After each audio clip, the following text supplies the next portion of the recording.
کبھی 1 روپے کے لیے کسی سرکاری دربار میں نہیں گئے ہیں وہ, 1 روپے لینے کے لیے بھی نہ کسی سے ملے ہیں. جب ملے ان کو تبلیغ کرنے کے لیے ملے ہیں, وہ مبلغ ہیں, دائی ہیں.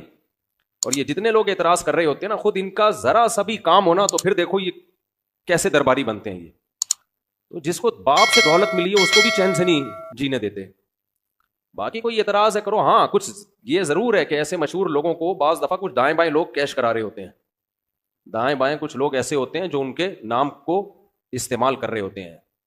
تو وہ ٹھیک کا مطلب یہ نہیں کہ ان کے دائیں بائیں کوئی بھی ہوگا وہ بھی 100% ٹھیک ہی ہوگا. بہت ہم نے بھی اپنے ساتھ دیکھا ہے. ہم تو اتنے بڑے آدمی ہیں نہیں, لیکن ہمارے نام کے منجن لوگ بیچ رہے ہوتے ہیں. ہمارے نام پہ کیا کیا 2 نمبریاں ہو رہی ہوتی ہیں. لیکن مولانا کو ہم ذاتی طور پہ جانتے ہیں, سخاوت کا دریا ہے, غریبوں کے لیے, مساکین کے لیے. اخلاق ان کے دیکھو یار, اتنا حوصلہ, اتنی برداشت میرے اندر تو نہیں ہے, صحیح بتا دو. عبادت گزار ہیں, تہجد گزار ہیں تو, لیکن طنز دیکھو ہر دوسرا آدمی مالداروں سے ملتے ہیں, غریبوں سے نہیں ملتے. تم نے ملتے ہوئے دیکھا ہے ان کو, غریبوں سے ملتے ہیں کہ نہیں ملتے؟ ان کی ویڈیوز آ جاتی ہیں جب دولت مندوں سے مل رہے ہوتے ہیں. ٹماٹر والے سے ملتے ہیں تو کوئی ویڈیو نہیں بنا رہا ہوتا, کیونکہ پروگراموں میں ویڈیوز بنتی ہے نا, ہر جگہ تھوڑی ویڈیو بنتی ہے. ہیجڑوں پہ محنت کریں تو یہ ان کا حوصلہ ہے, کہتے ہیں دیکھو ہیجڑوں کے پیچھے پڑے ہوئے ہیں. یار تم جاؤ 2-4 منٹ کسی ہیجڑے کے ساتھ بیٹھ کے تبلیغ کرو, اس کو تمہیں اندازہ ہو جائے گا. تو بس کر دو منفی باتیں پھیلانا, بس کر دو. اور پتہ ہے یہ منفیت بار بار, وہ بھی برا, وہ بھی برا, وہ بھی برا, وہ بھی ایسا, سب خراب ہیں, یہ صحیح ہیں 4-6 آدمی بس دنیا میں جو کمنٹس کر رہے ہوتے ہیں نیچے. منفی سوچتے رہنے سے نا انسان ڈپریشن کا ڈبہ بنتا ہے اور تھوڑے دنوں میں اپنی موت خود ہی مر جاتا ہے. مثبت سوچنا سیکھو, پازیٹیو سوچنا سیکھو. سمجھتے ہو وہ انٹرویو لیا نا ان سے پوڈ کاسٹ میں کہ آپ تو سادگی کی تعلیم دیتے ہیں اور خود آپ گاڑیوں میں گھومتے ہیں. تو سلیمان علیہ السلام سادگی کی تعلیم دیتے تھے کہ نہیں دیتے تھے, جن کا ہم واقعہ سن رہے ہیں؟ اور ایسا عرش رکھا ہوا تھا, آگے آ رہا ہے, ایسا تخت, لگژری تخت تھا کہ آپ کی سوچ جہاں ختم ہوتی ہے وہاں سے سلیمان علیہ السلام کا تخت شروع ہوتا ہے. تو دولت رکھنا سادگی کے خلاف نہیں ہے. سمجھتے ہو کہ نہیں سمجھتے؟ ایک صاحب کہنے لگے MTJ کی پروڈکٹ کی قیمتیں دیکھو تو ہوش اڑ جاتے ہیں, تو مت خریدو نا, ساتھ والی غریب والی دکان سے خرید لو. بہت زیادہ قیمت پہ بیچ رہے ہیں تو مت خریدو بھائی. اور وہ کون سا دکان پہ بیٹھ کے بیچ رہے ہیں؟ تو نیچے لوگ ان کا بزنس سنبھالا ہوا ہے, نام ان کا استعمال ہو رہا ہے, اور اگر بیچ رہے ہیں ڈبل ٹرپل کر کے بیچ رہے ہیں تو آپ مت خریدو نا, آپ کا دماغ خراب ہے, وہیں سے لوگے آپ. انہوں نے کہا ہے کہ جو میرے MTJ سے جو خوشبو نہیں خریدے وہ دار اسلام سے خارج ہے, مت خریدو یار, آپ بے وقوف ہو.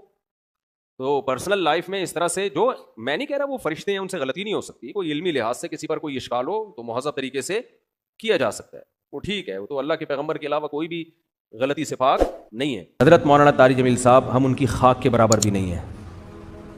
ان سے اللہ نے جو ہدایت کا کام لیا اس کا 10واں حصہ بھی ہم نہیں کر سکے. بہت بڑے بزرگ ہیں, لیکن کوئی کتنا بھی بڑا عالم ہو اس سے مسٹیک ہو سکتی ہے. حضرت سے یہ غلطی ہوئی ہے کہ انہوں نے ایک بھری محفل میں یہ بتایا کہ گاؤں میں ایک عورت کے 10 بچے تھے, تو میں نے اس عورت کو مشورہ دیا کہ آپریشن کر لو. چونکہ یہ ایک نجی مجلس میں بات ہوتی تو پھر تو میری کیا اوقات ان کے سامنے کہ میں ان کو غلطی پر تنبیہ کروں, میری تو کوئی اوقات نہیں ہے. لیکن چونکہ ایک بھری محفل میں بات ہوئی ہے اور ان کی ایک بڑی ویلیو ہے, اہمیت ہے, بہت سے لوگ ان کے اس تبصرے سے, بہت سی عورتیں وہ مس گائیڈ ہو سکتی ہیں اور وہ آپریشن کرا سکتی ہیں کہ بچہ آئندہ نہ ہو. تو حضرت سے یہ خطا ہوئی ہے اور ہر آدمی سے ہو سکتی ہے خطا. ہمیں بات وہ لینی ہے جو اللہ اس کے رسول کی ہے. بات آئیے سمجھ میں. 10 بچے بھی ہو جائیں, 20 بھی ہو جائیں, عورت آپریشن, حضرت نے جو یہ ان کو مشورہ دیا نا اس گاؤں کی عورت کو, یہ غلط مشورہ دیا. غلطی ہوتی ہے, مجھ سے بھی ہوتی ہے, میں بڑی بڑی مسٹیک کرتا ہوں, اور ہم سے تو زیادہ ہوتی ہے, ان سے کم ہوتی ہے, لیکن یہ بہت بڑی مسٹیک ہوئی ہے حضرت سے, جو کہ ہر ایک سے ہو سکتی ہے. لیکن یہ غلط ہے, حرام ہے. 10 کیا 15 بچے بھی ہو جائیں, آپ حمل روکنے کے لیے آپریشن نہیں کر سکتے, نہ مرد نسبندی کر سکتا ہے. اس کی دلیل کیا ہے؟ دلیل اس کی یہ ہے کہ اللہ نے انسان کو اس کے جسم میں کانٹ چھانٹ کی اجازت نہیں دی ہے. خودکشی کیوں حرام ہے؟ آپ اپنے آپ کو مار نہیں سکتے. آنکھ پھوڑنا جائز ہے اپنی, کیونکہ آنکھ میں دیکھنے کی طاقت ہے. آپ کو یہ اجازت نہیں ہے کہ آپ اپنی آنکھ سے دیکھنے کی طاقت ختم کر دیں. کانوں میں اللہ نے سننے کی طاقت رکھی, آپ کان کی خودکشی نہیں کرا سکتے, یعنی جیسے اپنے آپ کو نہیں مار سکتے تو کسی عضو کو بھی نہیں مار سکتے آپ. بات آ رہی ہے سمجھ میں؟ تو اسی طرح یاد رکھو, عورت میں جو اللہ نے قوت تولید رکھی ہے, کوئی ایسا طریقہ اختیار کرنا کہ یہ سرے سے قوت ہی ختم ہو جائے, تو عورت نے اپنے اس عضو کو ناکارہ بنا دیا. تو جیسے آنکھ کو اندھا بننا جائز نہیں آپ کے لیے, ناک کاٹنا, کان کاٹنا جائز نہیں, تو اسی طرح عورت کے لیے قوت تولید ختم کرنا حرام ہے, کیونکہ یہ قرآن کے بالکل خلاف ہے. قرآن میں آتا ہے کہ شیطان نے یہ کہا کہ میں ان کو حکم دوں گا فلا یغیرن خلق اللہ، اللہ یہ اتنے باغی ہو جائیں گے کہ تیری بنائی ہوئی تخلیق کو تبدیل کرنے شروع کر دیں گے. یہ یعنی تو نے جو جس ڈیزائن میں پیدا کیا ہوگا نا اس تخلیق کو کیا کر دیں گے یہ. تو عورت میں اللہ نے تولید کی صلاحیت رکھی ہے.